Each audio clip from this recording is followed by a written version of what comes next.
یعنی اللہ فرماتے ہیں تم دونوں میں اللہ تعالیٰ نے محبت اور شفقت رکھ دی، یعنی انسان کی صرف ایک صنف نہیں بنائی بلکہ اسے دو صنفوں کی صورت میں پیدا کیا، مذکر اور مؤنث، اور دونوں کے اندر الگ الگ انفرادی خصوصیات رکھ دیں، لیکن پھر ان میں ایسی مناسبت پیدا کر دی کہ دونوں ایک دوسرے سے تسکین اور راحت حاصل کرتے ہیں، جس کے لیے محبت رحمت کا ایسا جذبہ ان کے اندر ودیت کر دیا کہ انہیں وہ ایک دوسرے کی طرف کھینچ لے جاتا ہے اور زندگی بھر کے لیے ایک دوسرے کا خیر خواہ، ہمدرد، غمخوار اور شریک رنج اور راحت بنا دیتا ہے۔ سبحان اللہ۔ اللہ فرماتے ہیں اس میں نشانیاں ہیں غور کرنے والوں کے لیے۔ اب غور کون کرتا ہے؟ یعنی اس بات کی نشانیاں کہ یہ کائنات بے خدا نہیں ہے اور نہ اس کے بہت سے خدا ہیں، بلکہ ایک ہی خدا جو اس کا تنہا خالق اور مالک اور فرما روا ہے۔ اس کے لیے کچھ مشکل نہیں کہ جس طرح اس نے پہلی مرتبہ پیدا کیا اسی طرح دوبارہ بھی پیدا کر دے گا، چنانچہ لازماً پیدا کرے گا اور تم سب ایک دن اس کے سامنے جواب دہ ٹھہرو گے۔ اس لیے یہی اس کے عدل و انصاف کا تقاضا ہے۔ استاد امام امین احسان اسرائی اس موقع پر لکھتے ہیں کہ اس کے اندر ایک واضح نشانی تو اس بات کی ہے کہ اللہ تعالیٰ نے اس کائنات میں ہر چیز جوڑا جوڑا پیدا کی اور ہر چیز اپنے مقصد وجود کی تکمیل اپنے جوڑے کے ساتھ مل کر کرتی ہے۔ اس سے یہ اشارہ نکلتا ہے کہ اس دنیا کا بھی ایک جوڑا ہے جس کو آخرت کہتے ہیں، اسی آخرت سے اس دنیا کی غایت کی تکمیل ہوتی ہے۔ اس میں دوسری نشانی یہ ہے کہ ہمارا خالق نہایت مہربان اور محبت کرنے والا ہے۔ اس نے ہمارے اندر جوڑے کی طلب دی تو ہماری ہی جنس سے ہمارا جوڑا اس نے پیدا کیا، پھر دونوں کے اندر محبت اور ہمدردی کے جذبات بھی ودیت فرمائے تاکہ دونوں دو قالب یکجان ہو کر زندگی بسر کریں۔ تیسری نشانی اس کے اندر یہ ہے کہ اس کائنات کے ازدادات کے اندر نہایت گہرا توافق ہے اور ایک بالا تر مقصد کے لیے نہایت عمیق سازگار پائی جاتی ہے، جو اس بات کی نہایت واضح دلیل ہے کہ اس کا خالق مالک ایک ہی ہے جو اپنی حکمت کے تحت اس کائنات کے ازدادات میں توفیق پیدا کرتا ہے۔ اس میں چوتھی نشانی اس کے اندر یہ ہے کہ ان لوگوں کا خیال بالکل احمقانہ ہے جو سمجھتے ہیں کہ اس میں کائنات کا ارتقاء آپ سے اب خود سے خود ہو گیا۔ اگر اس کا ارتقاء آپ سے آپ ہوا ہے تو اس کے ازداد میں یعنی ایک دوسرے کی ضد میں یہ حیرت انگیز توافق کہاں سے پیدا ہوتا ہے؟ یہ تو اس بات کی صاف شہادت ہے کہ ایک قادر اور حکیم ہستی ہے جو اس پورے نظام کو اپنی حکمت کے تحت چلا رہی ہے۔ آگے اللہ فرماتے ہیں وَمِنْ آیَاتِهِ، اور اس کے نشانوں میں سے خلق السماوات والارض، اس نے پیدا کیا آسمانوں اور زمینوں کو، واختلاف السناتکم، اور مختلف ہونا تمہاری زبانوں کا اور تمہارے رنگوں کا، ان فی ذلک لآیات للعالمین، بے شک اس میں نشانیاں ہیں تمام جہان والوں کے لیے۔ وَمِنْ آیَاتِهِ مَنَامُکُم بِاللیل وَالنَّہَارِ، اور اس کی نشانیوں میں سے نیند، تمہاری نیند ہے رات کو اور دن کو، وَابْتِغَاؤکم مِنْ فَضْلِہ، تم اس کا فضل یعنی روزی روٹی تلاش کرتے ہو، ان فی ذلک لآیات لقوم یسمعون، اس میں نشانی ہے اس قوم کے لیے جو دل کے کانوں سے سنتے ہوں۔ یعنی تمہاری رنگوں اور زبانوں کا مختلف ہونا اس میں نشانی ہے للعالمین، یعنی علم والوں کے لیے بہت ساری نشانیاں ہیں۔ وہ کیسے؟ اوپر لقوم یتفکرون پہلے آیا تھا، اب یہاں للعالمین ہے، فرمایا مطلب یہ ہے کہ جن کے پاس حقیقی علم ہے وہ اس کائنات میں کثرت کے اندر وحدت اور اس کے تضادات کے اندر سازگاری اور موافقت کو دیکھ لیتے ہیں اور اسی سے اس نتیجے تک پہنچ جاتے ہیں کہ جس حکیم اور قدیر خالق نے یہ کائنات بنائی ہے اس کا کوئی کام بے مقصد نہیں ہو سکتا، لہذا ضروری ہے کہ ایک روز جزا آئے جس میں لوگوں کے لیے اچھے اور برے انجام کا فیصلہ کیا جائے، جو رزلٹ کا دن ہو جس میں پاس اور فیل اور ایکسیلنس کا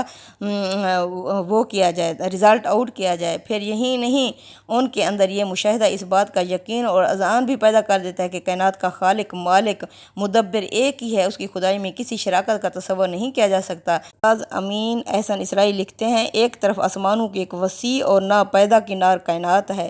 دوسری طرف یہ کرہ ارض ہے، بظاہر دونوں میں کتنی دوری ہے لیکن اس دوری کے باوجود دونوں میں اتنا گہرا اتصال ہے کہ کوئی عقل یہ تصور نہیں کر سکتا کہ دونوں الگ الگ خالقوں کی قدرت سے وجود میں آئے اور الگ الگ ارادوں کے تحت گردش کر رہے ہیں، بلکہ ان کی باہمی سازگاری پکار پکار کر شہادت دے رہی ہے کہ ایک ہی قدیر اور حکیم دونوں پر متصرف ہے اور دونوں کو ایک مشترک مقصد کے لیے مسخر کیے ہوئے ہیں۔ اسی طرح انسانوں کے عالم پر غور کیجئے تو نظر آئے گا کہ قوموں کی زبانیں الگ الگ، فرد کا لہجہ مختلف، اسی طرح ان کے رنگ بھی الگ الگ، لیکن اس اختلاف اور تنوع کے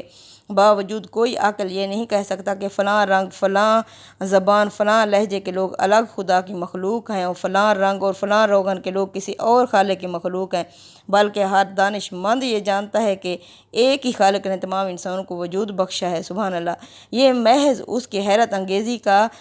اور کاریگری کا کرشمہ ہے کہ اس نے ہر انسان کا لب و لہجہ اور اس کا نقشہ ایسا بنایا کہ لاکھوں کروڑوں آدمیوں کا بھی جائزہ لیجئے تو ناممکن ہے کہ کوئی دو فرد بھی آپ کو بالکل ایک ہی رنگ و روغن، ایک ہی قد و قامت، ایک ہی نئے نقش کے مل سکیں۔ اللہ اکبر! اسی طرح اللہ فرماتے ہیں رات دن ان سب چیزوں میں نشانیاں ہیں جو دل کے کانوں سے سنتے ہیں، یعنی سنتے ہیں تو سمجھنے کی کوشش بھی کرتے ہیں۔ فرمایا کہ وہ اگر تنہا اسی بات پر غور کریں کہ ان کے خالق نے انسانی جسم کے لیے نیند اور آرام کی ضرورت اور معاش اور جد و جہد کو رات اور دن میں تقسیم کر کے کس رحمت اور شفقت کے ساتھ انہیں اور ان کے ماحول کو ہم آہنگ کر دیا ہے، کیا یہ چیز صاف صاف ایک رب کریم اور رحیم کے وجود کا پتہ نہیں دے رہی؟ کیا اس کے بعد بھی انسان کہہ سکتا ہے کہ یہ سب کچھ اتفاقاً ہو گیا، یا اس میں ایک سے زیادہ خداؤں کی خدائی متصور ہے، یا اس کائنات کا خالق اسے یوں ہی ختم ہو جانے دے گا؟ اس میں اگر غور کیجئے تو مخالفین کے رویے پر ایک نوعیت کی تاریز ہے، یعنی طرز کیا گیا ہے کہ سنتے بھی ہیں تو سمجھنے کی کوشش نہیں کرتے، بلکہ اندھے بہرے ہو کر مخالفت کے لیے آستینیں چڑھا لیتے ہیں۔ آگے چلیں، اللہ نے اور نشانیاں بتائی ہیں۔ وَمِنْ آیَاتِهِ يُرِيكُمُ الْبَرْقَ خَوْفًا وَطَمَعًا، اور اس کی نشانیوں میں سے ہے وہ تمہیں دکھاتا ہے بجلی خوف اور امید سے، وَيُنَزِّلُ مِنَ السَّمَاءِ مَاءً، اور برساتا ہے آسمان سے بارش، فَيُحْيِي بِهِ الْأَرْضَ بَعْدَ مَوْتِهَا، پھر زندہ کر دیتا ہے اس بارش سے مردہ زمین کو۔ إِنَّ فِي ذَلِكَ لَآيَاتٍ لِقَوْمٍ يَعْقِلُونَ، بے شک اس میں نشانیاں ہیں اس قوم کے لیے جو عقل اور سمجھ رکھتی ہو۔ یعنی جو بارش ہوتی ہے اس میں اللہ فرماتے ہیں خوف بھی ہوتا ہے اور امید بھی ہوتی ہے، یعنی اپنے وجود سے تعلیم دیتی ہے کہ نعمت نقمت سب خدا ہی کے ہاتھ میں ہے، اور وہ جزا اور سزا دونوں پر پوری طرح قدرت رکھتا ہے اس کے لیے اپنی جس نعمت کو چاہے نقمت اور جس نقمت کو نعمت میں تبدیل کر دے، یعنی اس میں خوف بھی ہوتا ہے اور امید بھی ہوتی ہے۔ اللہ فرماتے ہیں چاہے تو وہ خوف والی بجلی گرا دے، چاہے تو امید والی تمہارے رحمت کی بارش برسا دے۔ اسی طرح وقت کا جو رسول آتا ہے وہ وحی لے کے آتا ہے، اس وحی سے اللہ فرماتے ہیں نیک ہستیاں قبول کر لیتے ہیں اسلام کو، اور جو دوسرے ہوتے ہیں تو وہ پھر آگ کا ایندھن بن جاتے ہیں۔ اللہ یعنی ان دونوں رحمتوں میں جس کو نعمت کر دے، جس کو نقمت کر دے۔ دیکھیں اللہ کی نشانیاں، وَمِنْ آیَاتِهِ أَن تَقُومَ السَّمَاءُ وَالْأَرْضُ بِأَمْرِهِ ثُمَّ إِذَا دَعَاكُمْ دَعْوَةً مِنَ الْأَرْضِ إِذَا أَنْتُمْ تَخْرُجُونَ، اور اس کی نشانیوں میں سے یہ بھی ہے کہ زمین اور آسمان اسی کے حکم سے قائم ہیں، پھر جب وہ زمین سے نکلنے کے لیے تم کو ایک ہی بار پکارے گا تو سنتے ہی نکل پڑو گے، یہ کہ دوسری مرتبہ پکارنے کی ضرورت پیش نہیں آئے گی۔ زمین اور آسمان کے قیام و استحکام میں خدا کی قدرت حکمت کا اظہار جس حیرت انگیز طریقے سے اور جس اعلیٰ سطح پر دیکھ رہے ہو وہ یہ بتانے کے لیے کافی ہے کہ وہ اگر ایک ہی پکار دے تو ممکن نہیں ہے کہ زمین اور اس کے حکم سے سرتابی کی جسارت کرے یا آسمان اس سے سرمو انحراف کر سکے۔ مَن فِی السَّمَاوَاتِ وَالْأَرْضِ كُلُّهُ قَانِتٌ، اسی کا ہے جو آسمانوں اور زمینوں میں ہے، ہر چیز اسی کی ہی فرما بردار ہے۔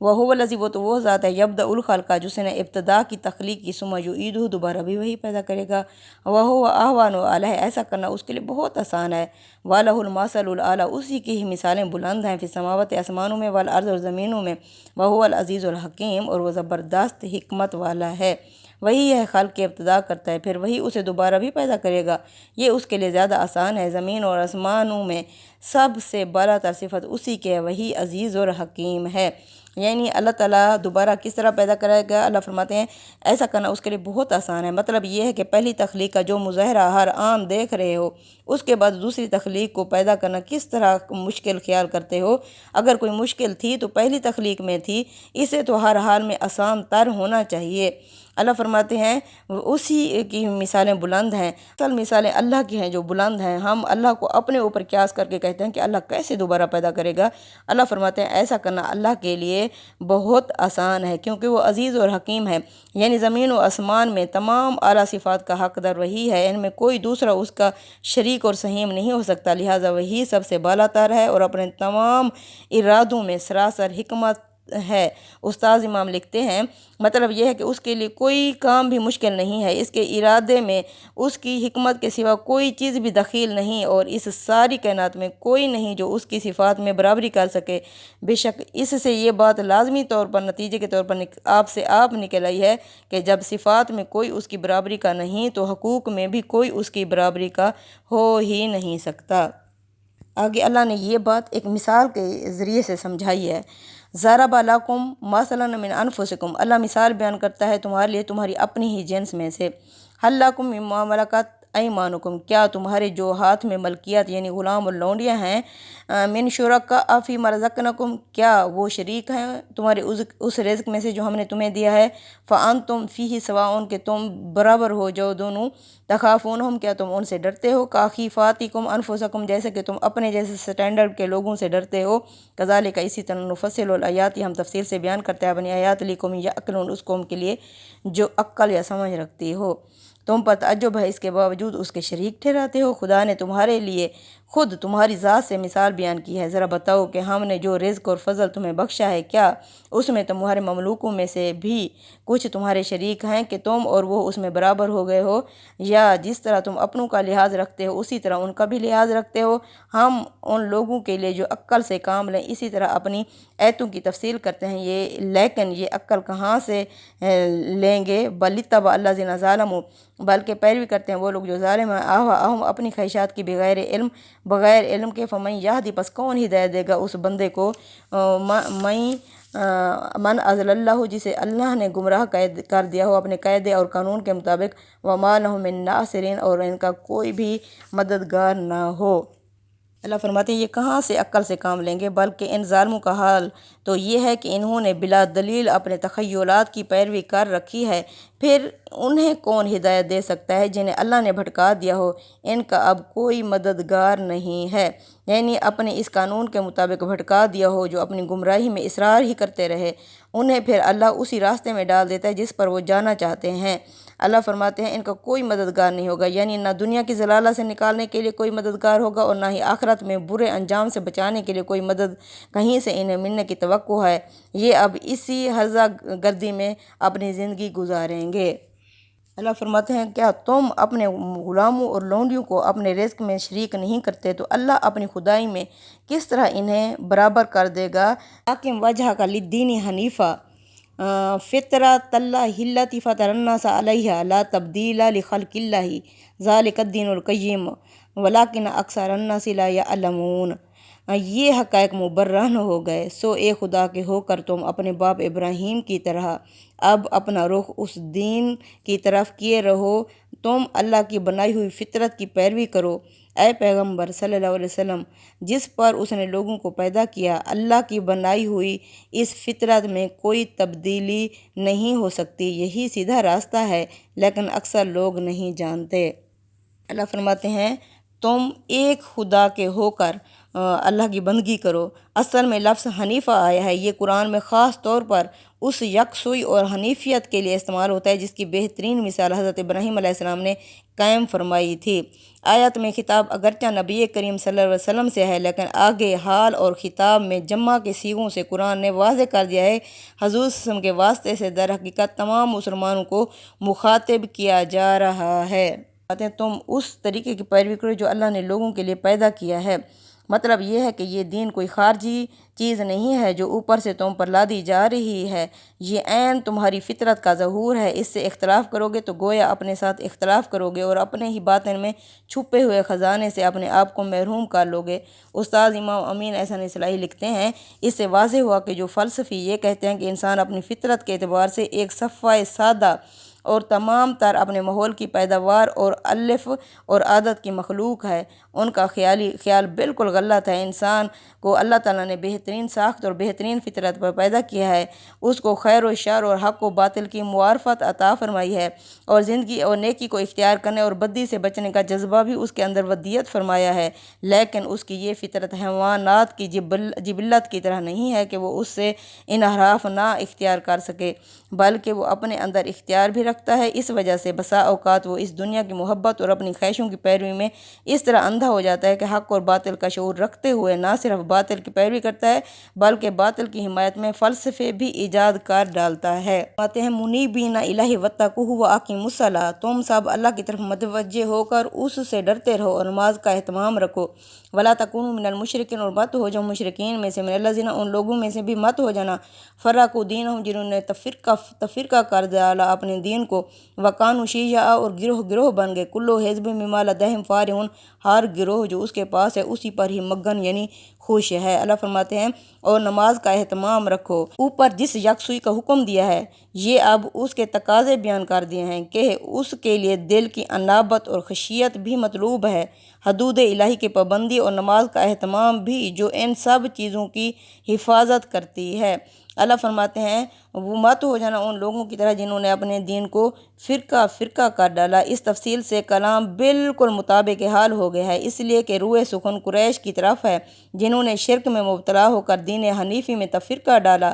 اور ایک خدا کی بجائے سینکڑوں خدا بنا ڈالے، جس کے نتیجے میں ہر خدا کے پیرو اپنے امتیازات کے ساتھ ایک الگ گروہ بن گئے ہیں۔ اس میں مسلمانوں کو مخاطب کر کے در حقیقت انہی سے اظہار بیزاری کیا ہے۔ صدق اللہ العظیم۔ تقبل منا انک انت السمیع العلیم وتب علینا انک انت التواب الرحیم، آمین یا رب العالمین۔